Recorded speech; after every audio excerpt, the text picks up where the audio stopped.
Good morning students, welcome to our channel Farooq chemistry. आज हम लोग डिस्कस करेंगे application of hyperconjugation effect. अगर आपने what is hyperconjugation effect का जो हमारा लास्ट 2 वीडियो लेक्चर्स है उसको नहीं देखा है तो जाकर के पहले उसके देखिए, जिसका लिंक डिस्क्रिप्शन बॉक्स में दिया हुआ है। और पूरा ये जो चैप्टर है हमारा स्ट्रक्चर एंड बॉन्डिंग, इसका पूरा का पूरा प्लेलिस्ट का भी लिंक इस वीडियो के डिस्क्रिप्शन बॉक्स में डाला हुआ है, वो जा कर के पहले आप लोग देखें। और हाइपर कॉन्जुगेशन क्या होता है इसके बारे में भी मैंने डिटेल्ड वीडियो बनाया हुआ है, तब जा कर के आपको इसका जो एप्लीकेशन बोलिए या फिर सिग्निफिकेंस बोलिए वो समझ में आएगा। तो देखिए, फर्स्ट सिग्निफिकेंस क्या है, ortho and para directing nature of alkyl group which is present in a arene. ठीक है, alkyl group which is present in arene. Arene में जैसे आपका एक बेंजीन हो गया और भी जो भी एरोमेटिक कंपाउंड है वो आ जाते हैं। तो इसका जो एप्लीकेशन है, सिग्निफिकेंस है, वो हाइपर कॉन्जुगेशन इफेक्ट से हमें समझ में आता है। देखिए यहाँ पर उसको समझने की कोशिश करते हैं। फर्स्ट हमारे पास ये क्या है, टॉल्विन है, दैट इज मिथाइल बेंजीन भी हम लोग कह सकते हैं। इसमें क्या होता है, हाइपर कॉन्जुगेशन इफेक्ट की वजह से इसका जो इलेक्ट्रॉनिक बॉन्ड है उसका मूवमेंट होता है, मॉलिक्यूल के अंदर रेजोनेंस होता है और हमें ऑर्थो पारा डायरेक्टिंग नेचर समझ में आता है। Means alkyl group which is present in a benzene are ortho para directing nature for electrophilic substitution reaction. ठीक है, तो यहाँ पर हम लोग क्या देख रहे हैं कि ortho para directing nature of alkyl group which is present इन अरीन। और ये कौन सा डायरेक्टिंग होता है, फॉर विच मतलब किस टाइप ऑफ रिएक्शन के लिए होता है, तो फॉर इलेक्ट्रोफिलिक सब्स्टिट्यूशन रिएक्शन। तो यहाँ पर क्या लिखेंगे, फॉर इलेक्ट्रोफिलिक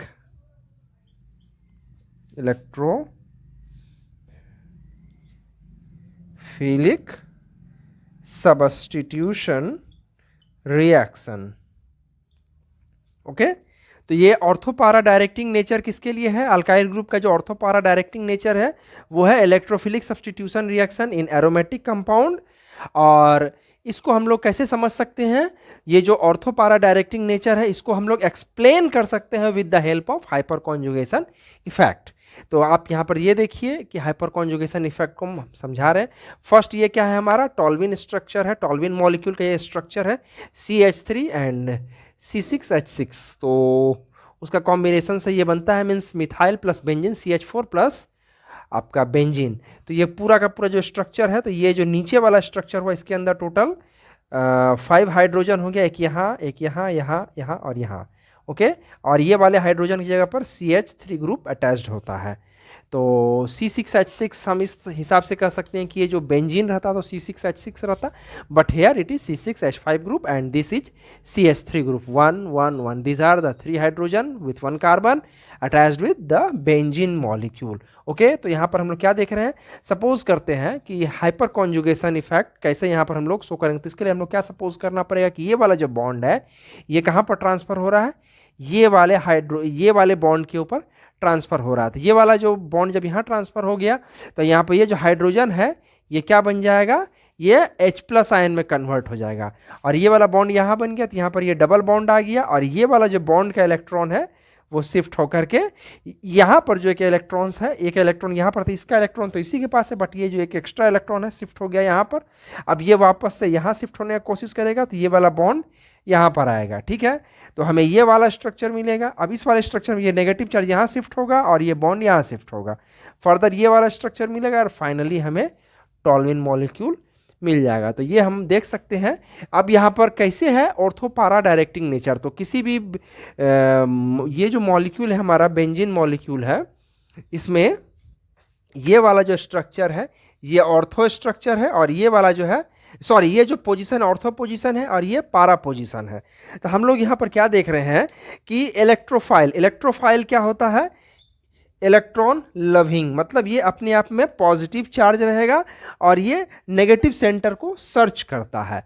तो जब भी यहाँ पर इलेक्ट्रोफाइल का सब्स्टिट्यूशन होगा तो कहाँ कहाँ पर होगा, देखिए इलेक्ट्रॉन आइदर इस पोजीशन पर आया, तो ये हमारा ऑर्थो पोजीशन है, ऑर्थो से जब ट्रांसफर हुआ तो इलेक्ट्रॉन हमें मिला पारा पोजीशन, पारा से फिर ट्रांसफर हुआ हमें मिला ऑर्थो पोजीशन, ऑर्थो का फिर ये अपने ओरिजिनल स्टेट को रीगेन कर लेता है। तो हम लोग क्या देख रहे हैं कि ortho and para directing nature है हमारा अल्काइल ग्रुप, क्योंकि इसके अंदर से जो भी हाइपर कॉन्जुगेशन शो होता है। अब यहाँ पर हाइपर कॉन्जुगेशन जो है तीन तरीके से हो सकता है, ये वाले हाइड्रोजन के थ्रू ये वाला बॉन्ड शिफ्ट हो सकता है, या फिर ये वाले हाइड्रोजन के थ्रू ये वाला बॉन्ड शिफ्ट होगा, या फिर ये वाले हाइड्रोजन के थ्रू ये वाला बॉन्ड शिफ्ट होगा।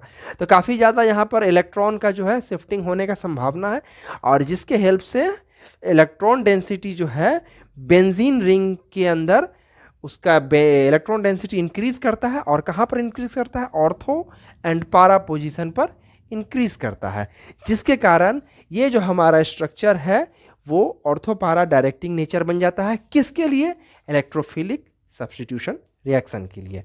इसके अलावा नेक्स्ट हमारा जो एप्लीकेशन है वो है shortening of CC single bond which is present at the adjacent position of alkene,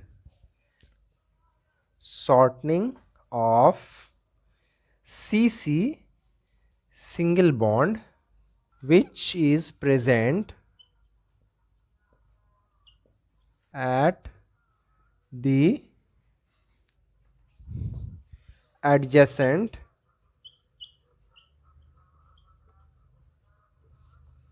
to alkene। तो इसको हम लोग यहाँ पर समझेंगे, दैट इज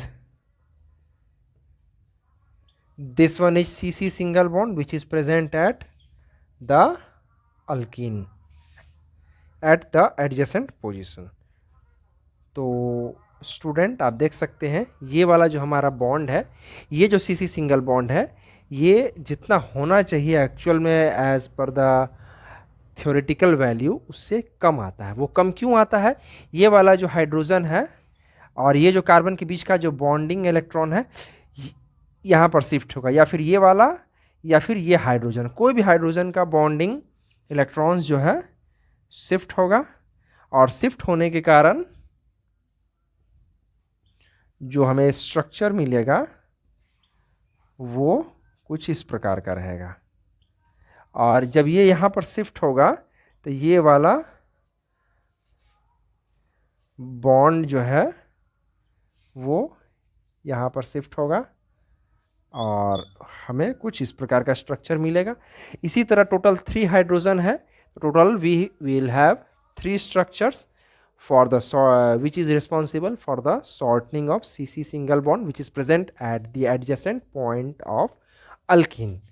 ये हो गया इसका एप्लीकेशन। इसके अलावा हम लोग इस एप्लीकेशन मीन्स इस पॉइंट जो है हमारा हाइपर कॉन्जुगेशन इफेक्ट के हेल्प से हम लोग ये भी बता सकते हैं कि कौन सा अल्कीन रिलेटिवली मोर स्टेबल होगा, means relative stabilities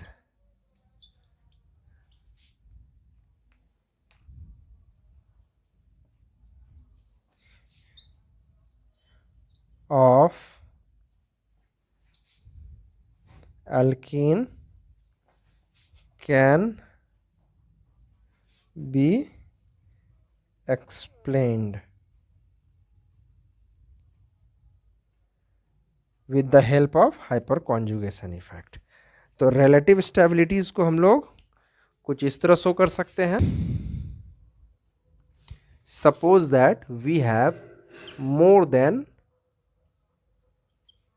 one alkene, then their relative stabilities can be explained with the help of hyperconjugation effect।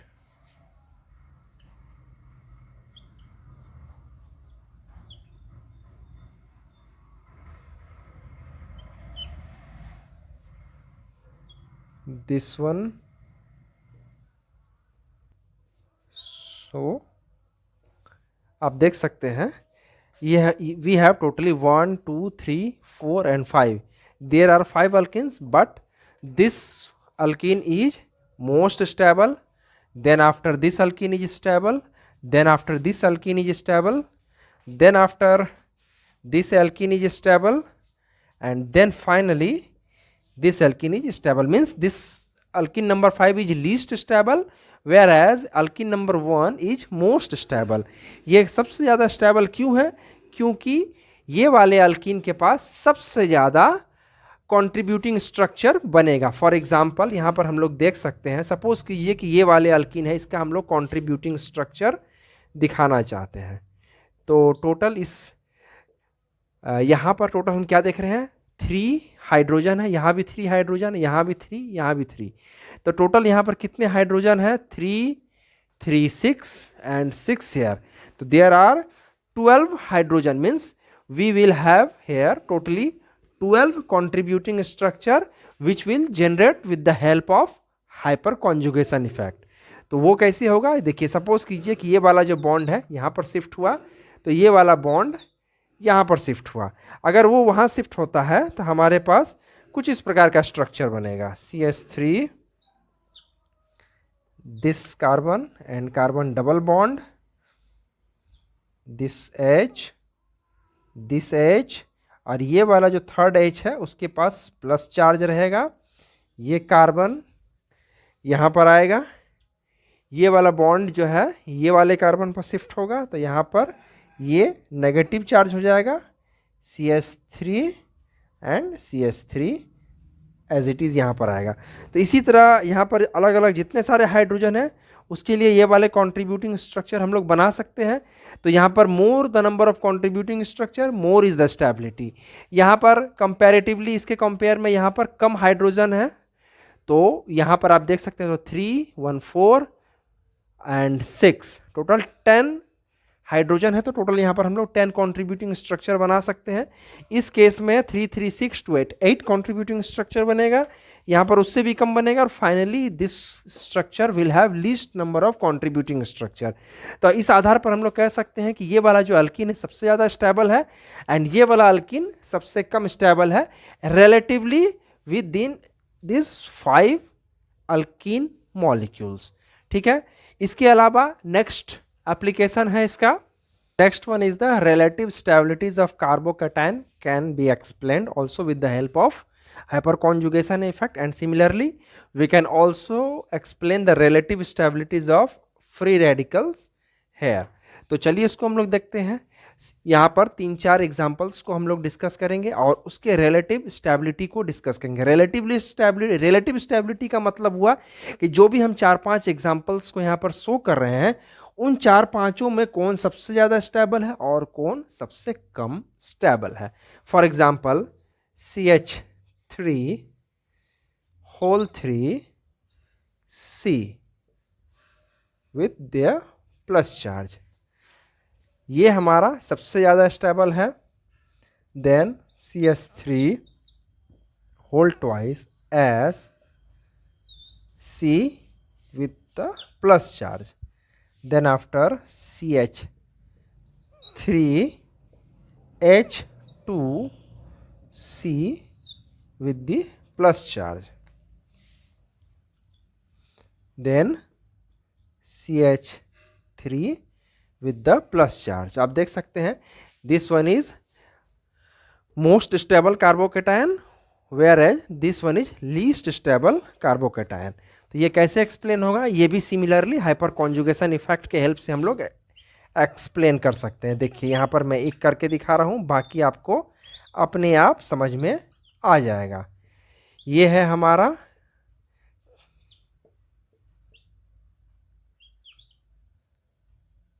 ये वाले स्ट्रक्चर को मैं यहाँ पर लिखा हूँ और यहाँ पर क्या है हमारा पॉजिटिव चार्ज है. ठीक है, ये 3 डिग्री कार्बोकैटायन है. तो ये वाला हाइड्रोजन बॉन्ड यहाँ पर शिफ्ट हो सकता है. तो ये वाला जब हाइड्रोजन का जो और कार्बन के बीच का जो इलेक्ट्रॉन वाला बॉन्ड है, जब ये वाले कार्बन और कार्बन के बीच में शिफ्ट होगा तो जो हमारे पास न्यू स्ट्रक्चर मिलेगा वो कुछ इस प्रकार का मिलेगा. आप देख सकते हैं this one is our H plus ion, this is H2 and this is CH3। तो यहाँ पर हम लोग देख रहे हैं कि ये जो प्लस चार्ज है वो यहाँ पर शिफ्ट हो चुका है। तो इस तरह से टोटल जितने हाइड्रोजन है उतने टाइप का, मतलब उतना नंबर ऑफ कॉन्ट्रीब्यूटिंग स्ट्रक्चर यहाँ पर हम लोग खींच सकते हैं। मीन्स उतना number of contributing structure will formed by this molecule, and here we are seeing that total 3 means 9 hydrogen atoms are present in this molecule। मतलब कि 9 contributing structure हम लोग बना सकते हैं और 9 टाइम्स जो है ये पॉजिटिव चार्ज को हम लोग डिस्पर्स कर सकते हैं। मीन्स फैल करके यहाँ वहाँ जा करके ये इस वाले कार्बन को डबल बॉन्ड के साथ जोड़ करके मजबूती प्रदान करेगा और इतना आसानी से यहाँ पर यह प्लस चार्ज घूम सकता है। लेकिन यहाँ पर हाइड्रोजन की संख्या कम है तो कार्बन हाइड्रोजन बॉन्ड घट रहा है, तो यहाँ पर जो है प्लस चार्ज उतना ज़्यादा नहीं घूमेगा और सिमिलरली यहाँ पर और कम होगा और यहाँ पर सबसे कम होगा। इस तरह से हम लोग कह सकते हैं कि हाइपर कॉन्जुगेशन इफेक्ट के मदद से हम लोग ये भी शो कर सकते हैं कि कौन सा कार्बोकेटायन सबसे ज़्यादा स्टेबल है। अब सिमिलरली अब हम लोग आते हैं रेडिकल के लिए। तो सपोज कीजिए कि हमारे पास 3 डिग्री रेडिकल प्रेजेंट है। ओके, तो ये सबसे ज़्यादा स्टेबल है। और इसके बाद का जो नेक्स्ट स्ट्रक्चर है हमारा that is CH3 whole twice H with the carbon having 1 electron. Next one is CH3 hydrogen twice with the 1 electron. Next point is CH3 dot. तो इन सभी में सबसे ज़्यादा स्टेबल कार्बोकेटायन हमारा ये वाला है। जिस तरह यहाँ पर हम लोगों ने स्टेबिलिटी को एक्सप्लेन किया, सिमिलर रीज़न यहाँ पर भी वर्क करेगा और आप उसी हाइपर कॉन्जुगेशन इफेक्ट के हिसाब से, उस इफेक्ट की मदद से आप दिखा सकते हैं कि कौन सा कार्बोकेटायन कौन सा रेडिकल सबसे ज़्यादा स्टेबल है और कौन सा रेडिकल सबसे कम स्टेबल है। ठीक है, इसके अलावा लास्ट पॉइंट है दैट इज़ डायपोल मोमेंट। तो किसी भी जो हमारा मॉलिक्यूल होता है उसके अंदर चार्ज का सेपरेशन होता है और चार्ज के सेपरेशन की वजह से जिस भी मॉलिक्यूल में हाइपर कॉन्जुगेशन इफेक्ट शो हो रहा है वहाँ पर चार्ज का सेपरेशन हो रहा है और चार्ज के सेपरेशन होने के कारण डायपोल मोमेंट इंक्रीज कर जाता है। फॉर एग्जांपल यहाँ पर हम लोग देख सकते हैं, जैसे देखिए ये कार्बन और ये हाइड्रोजन के बीच में चार्ज का सेपरेशन और इधर पॉजिटिव चार्ज आ रहा है और ये हमारा ब्लैंक जा रहा है। तो उस हिसाब से यहाँ पर जो है एक चार्ज का सेपरेशन हो रहा है। इसका एग्जाम्पल हम लोग एक कार्बोनिल मॉलिक्यूल को लेकर के दिखा सकते हैं। ये देखिए, सपोज कीजिए कि ये हमारे पास एक मॉलिक्यूल है। ठीक है,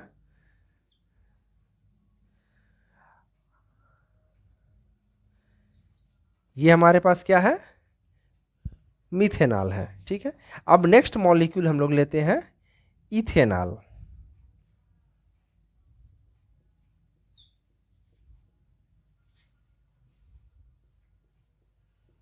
और यहाँ पर अब क्या होगा कि आप चार्ज सेपरेशन देख सकते हैं। सपोज कीजिए कि ये वाला जो बॉन्डिंग इलेक्ट्रॉन है यहाँ पर ट्रांसफ़र हुआ और ये वाला पार्ट यहाँ पर गया, तो यहाँ पर जो हमें नया मॉलिक्यूल बनेगा कंट्रीब्यूटिंग स्ट्रक्चर वो कुछ इस प्रकार का होगा C, और ये वाला बॉन्ड यहाँ पर शिफ्ट हो रहा है तो यहाँ पर एक हाइड्रोजन विथ प्लस चार्ज रहेगा और यहाँ पर ये डबल बॉन्ड शिफ्ट हो गया एंड ये वाला जो ऑक्सीजन है उसके ऊपर एक नेगेटिव चार्ज आ जाएगा।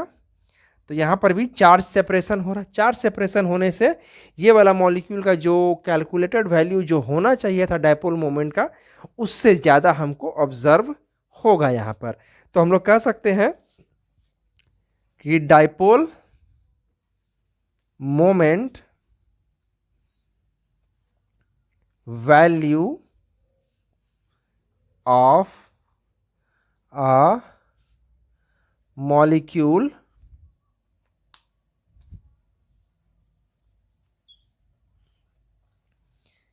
can be increases due to hyperconjugation effect। ठीक है, तो ये सारे जो एप्लीकेशंस थे या फिर सिग्निफिकेंस भी इसको कह सकते हैं, सिग्निफिकेंस या फिर application of hyperconjugation effect, जिसे आज हमने डिस्कस किया। फिर मिलते हैं अगले वीडियो में एक नए टॉपिक के साथ, तब तक के लिए बाय बाय।